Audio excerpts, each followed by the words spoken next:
आपका श्री भगवान दास तोदी कॉलेज के ऑनलाइन प्लेटफॉर्म पर स्वागत है। जैसे हमने पिछले वीडियो में फ्रांस की जो राज्य क्रांति का जो पृष्ठभूमि थी वो पढ़ी थी, आज हम फ्रांस की क्रांति के कारण डिस्कस करेंगे। तो ये जो हमारा टॉपिक है वो बीए पार्ट थर्ड ईयर का है और पेपर सेकंड का है। ठीक है, फ्रांस की राज्य क्रांति, फ्रांस की राज्य क्रांति। जो ये हमारा टॉपिक है फ्रांस की राज्य क्रांति, इसकी पृष्ठभूमि हमने बताया थी कि आंशिया रेजिम एक व्यवस्था थी, पुरातन व्यवस्था थी। शासक नई व्यवस्था के अनुसार ढलना नहीं चाहते थे, जनता जो है वो नई व्यवस्था की मांग कर रही थी। अब जब शासक नहीं मान रहे थे तो जनता को मजबूरन सड़कों पे उतरना पड़ा। ठीक है, फ्रांस की क्रांति में कुछ चीजें और भी इंक्लूड हुई। एक तो बौद्धिक क्रांति, मतलब जो बुद्धिजीवी थे फ्रांस में वो इंक्लूड हुए। उन्होंने अपनी बुद्धि तर्क के जरिए से ऐसी चीजें बताई कि फ्रांस की राज्य क्रांति का स्थान विश्व के इतिहास में बड़ा गौरवपूर्ण इतिहास हो गया। तो हम देखते हैं फ्रांस की राज्य क्रांति के क्या क्या कारण रहे होंगे। ठीक है, कारण तो एक तो था मेरी आंतवानेट, जो मेरी आंतवानेट जो लुई सोलवे की पत्नी थी, मेरी आंतवानेट का विलासितापूर्ण जीवन, का विलासितापूर्ण जीवन। मेरी आंतवानेट एक ऑस्ट्रियन राजकुमारी थी, ऑस्ट्रियन राजकुमारी थी।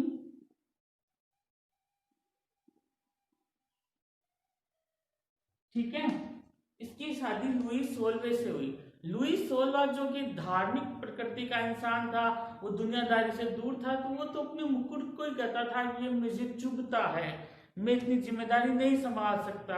वो जो अधिकारी होते थे उसको इस्तीफा देते थे, वो कहता था कि भाई तुम्हारे पास चॉइस तो इस्तीफा देने की, मैं तो इस्तीफा भी नहीं दे सकता।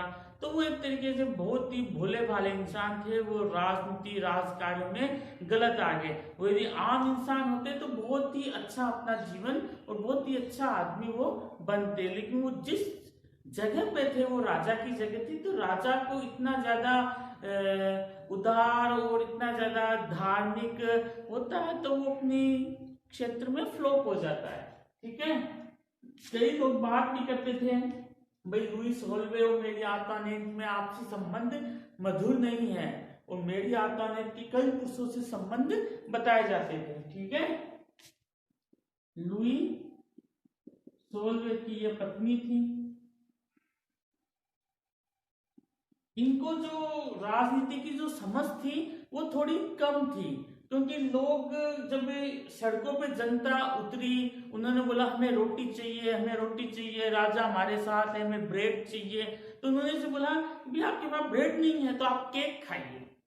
ठीक है, तो जनता इससे और ज्यादा उद्वेलित हो गई। मतलब वो ब्रेड को ही नहीं समझ रही थी कि एक बेसिक जो रोटी कपड़ा मकान की जो जरूरत होती है, रोटी वो नहीं है जनता के पास, और वो कह रही है विलासितापूर्ण जीवन पे आप पैसा खर्च करो, मतलब आप केक खाओ। ठीक है, उसने स्टेटमेंट दिया था कि यदि आपके पास रोटी नहीं है, यदि आपके पास रोटी नहीं है,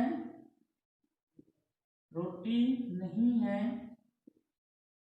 नहीं है तो आप केक खाइए।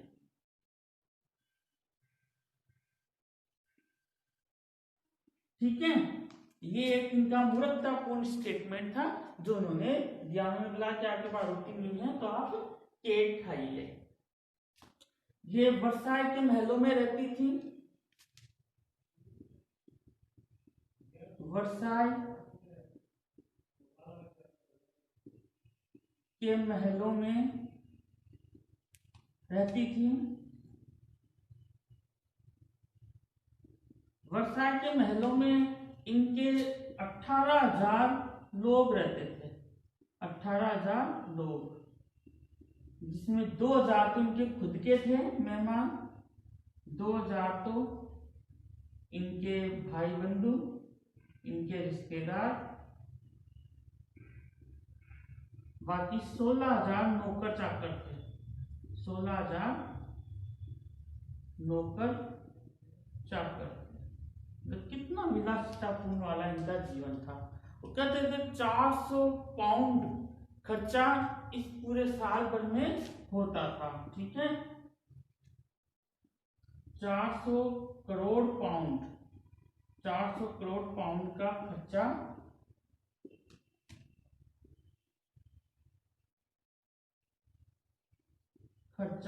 इन महलों में होता था। तो काफी ज्यादा इनका विलासितापूर्ण वाला जीवन था, काफी ज्यादा इनका विलासितापूर्ण वाला जीवन था। इससे भी जनता में आक्रोश की भावना आकर्षित हुई। जनता ने देखा कि हम तो भूखे मर रहे हैं, जो हमें रोटी देने वाली है राज महारानी जो है वो इतना विलासितापूर्ण जीवन जी रही है। तो इसकी वजह से भी लोगों में आक्रोश पैदा हुआ। आप इसका स्क्रीनशॉट ले सकते हो।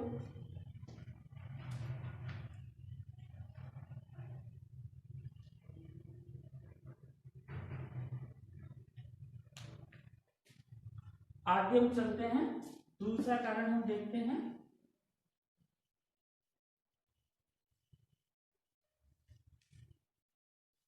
दूसरा कारण था फ्रांस की राज व्यवस्था, फ्रांस की कानून व्यवस्था, ठीक है। दूसरा कारण था फ्रांस की कानून व्यवस्था, फ्रांस की कानून व्यवस्था। कानून व्यवस्था की इतनी लचर स्थिति थी कि एक जगह पे जो कानून वैध है वही 1 किलोमीटर 2 किलोमीटर बाद में वही चीज अवैध हो जाया करती थी। और वाल्टेयर ने तो इसके ऊपर कहा भी था कि फ्रांस में जो कानून की स्थिति है वो जैसे घोड़े गाड़ी में पहिए बदलते हैं, घोड़े बदलते हैं, उस तरह बदलती रहती है, बार बार हमें बदलना पड़ता है उनके अनुसार कि भाई अब हमें इस कानून के अनुसार करना है, अब हमें इस कानून के अनुसार चलना है। वहां पे कानून बनाने की जो संस्था थी वो पार्लमा थी, ठीक है, पार्लमा एक तरीके से वहां पे हाई कोर्ट हुआ करती थी। ये छोटे प्रश्नों में आती है चीज, पार्लमा, इसको लिख सकते हैं। फ्रांस की क्रांति के समय, फ्रांस की क्रांति के समय,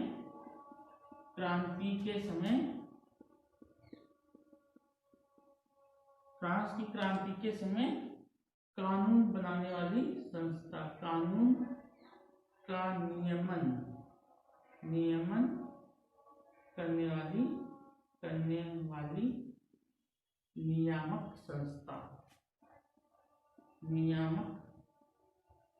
संस्था, ठीक है। ये आज के हाई कोर्ट से आप इसकी संज्ञा कर सकते हो, ठीक है, हाई कोर्ट से समान ये पार्लियामा हुआ करती थी। तो फ्रांस में अराजकता की ये स्थिति थी कि फ्रांस में बार बार कानून बदलते थे, ठीक है, हर पार्लियामा का अपना एक कानून हुआ करता था। फ्रांस में प्रत्येक 2 से 5 किलोमीटर में कानून बदल जाया करते थे, कानून बदल जाया करते थे, ठीक है। ये भी एक क्रांति का कारण था, क्योंकि एकजुट जो एक राज्य एक कानून जैसी कोई चीज है उस तरह की कोई चीज ही नहीं थी।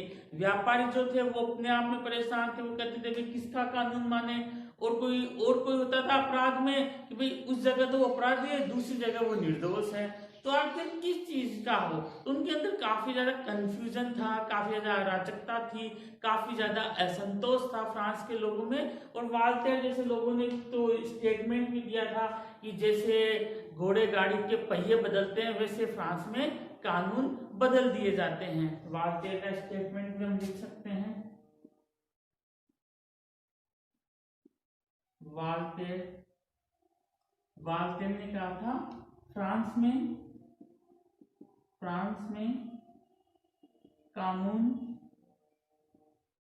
कानून ऐसे बदलते हैं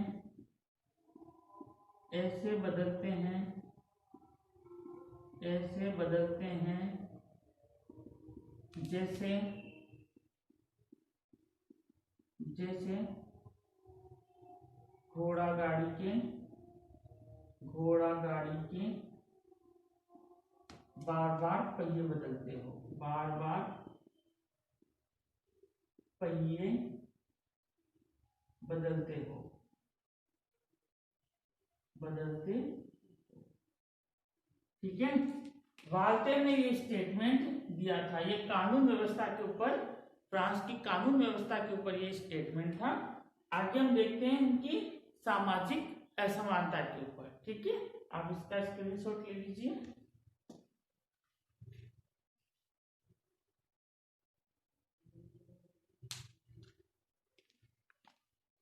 आगे हम चलते हैं।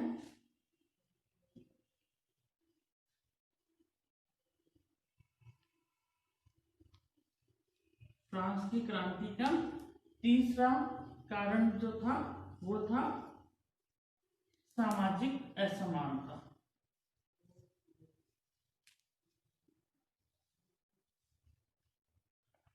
तीसरा कारण था सामाजिक असमानता।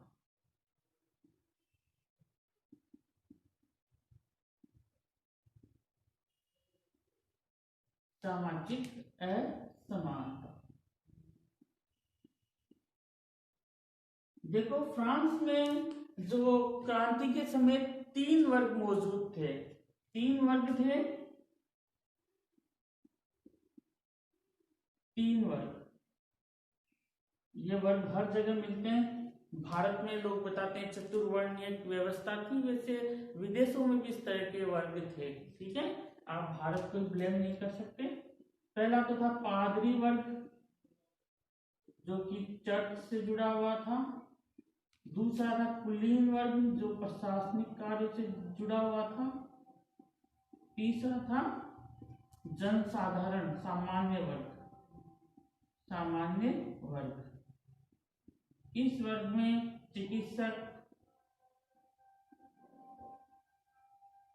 व्यापारी,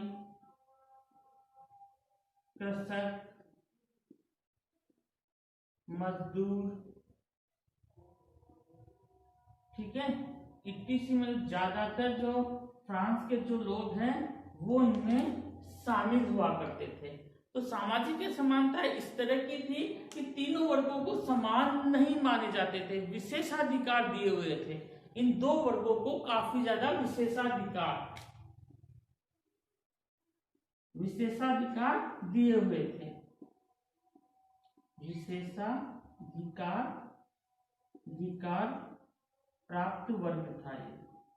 इनको काफी ज्यादा छूटें मिली हुई थी कि भाई ये लोग टैक्स नहीं चुकाते थे, ये लोग टैक्स फ्री रहते थे, मतलब ये टैक्स नहीं चुकाते थे, टैक्स फ्री थे, किसी भी चीज का टैक्स नहीं चुकाते थे, बहुत ज्यादा आय ये लेते थे।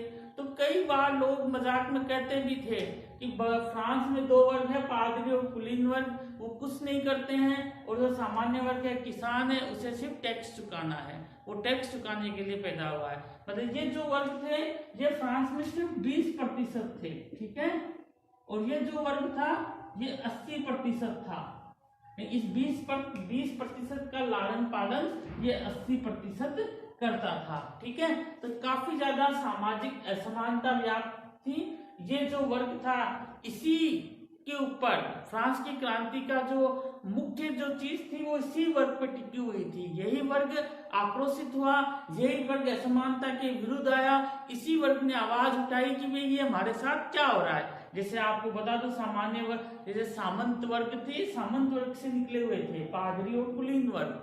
सामंती व्यवस्था को पुराने शासकों ने खत्म करने की कोशिश की थी, लेकिन इतनी ज्यादा वो खत्म नहीं हो पाई थी, वो मौजूद थी, लेकिन अब बहुत ज्यादा स्थिति बिगड़ चुकी थी क्योंकि आर्थिक समस्याएं सामने आ गई थी।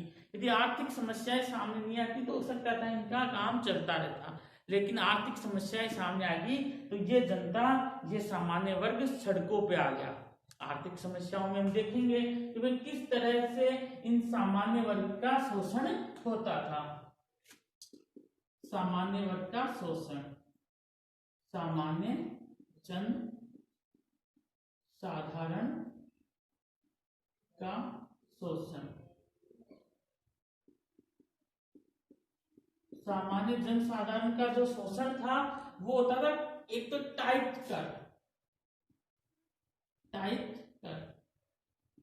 कर दिया जाता था। टाइप कर एक धार्मिक कर होता था जो प्रत्येक जन साधारण को 10% देना होता था। ठीक है, एक धार्मिक कर, ये धार्मिक कर था जो जन साधारण को 10%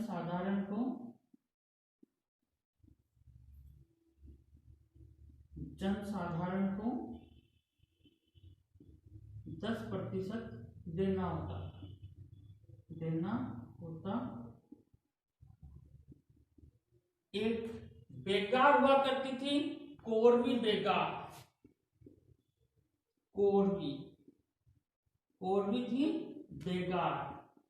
बेगार क्या चीज है? बिना काम के श्रम, बिना पैसों से, बिना मजदूरी से श्रम करवाया जाए, बेगार। ठीक है, बिना मजदूरी से श्रम करवाना। वो श्रम किस तरह का होता था?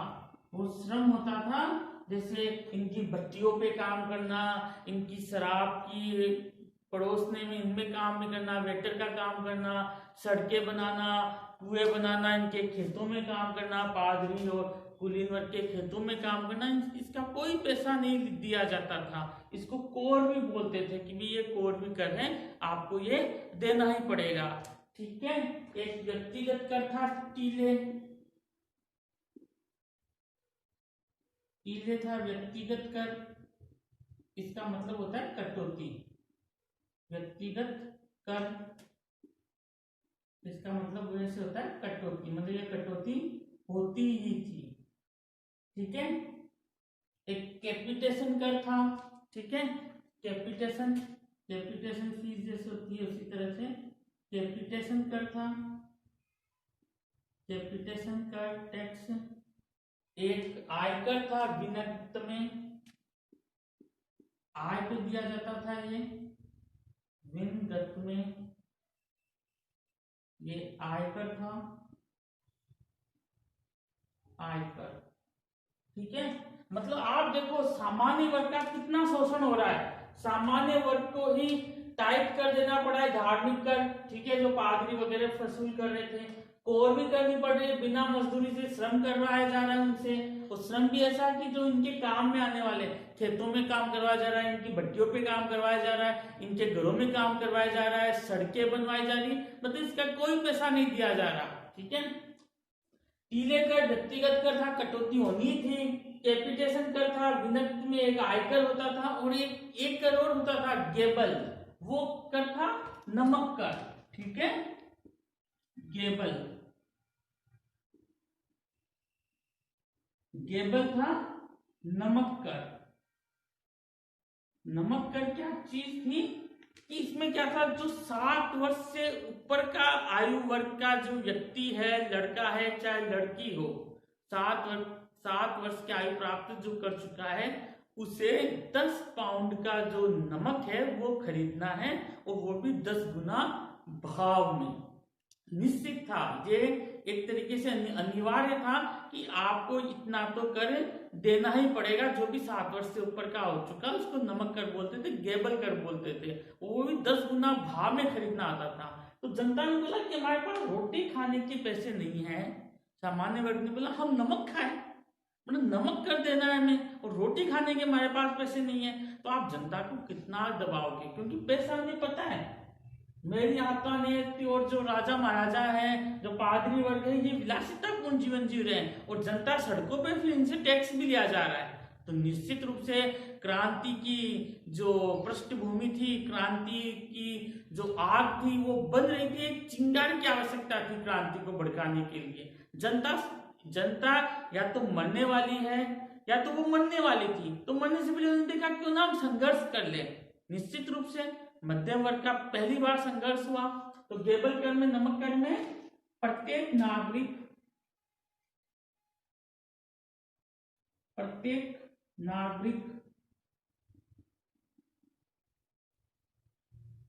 जो 7 वर्ष का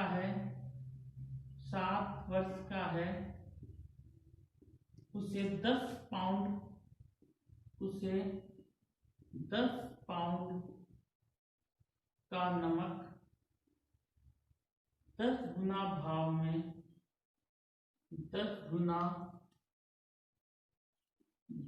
में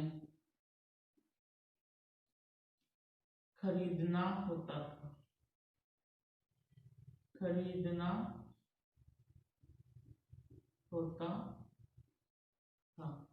ये था गेबल कर।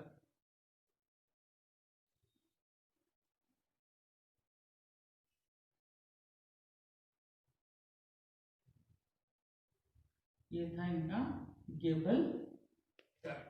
तो निश्चित रूप से फ्रांस की जो क्रांति की जो हम बोल सकते हैं कि भाई घास फूस सब आ गई है, सिर्फ एक चिंगारी लगाना बाकी है। तो फ्रांस की क्रांति में सारी की सारी इस तरह की चीजें बन चुकी थी। सामान्य वर्ग को असंतुष्ट कर दिया गया था इस सामाजिक असमानता के जरिए।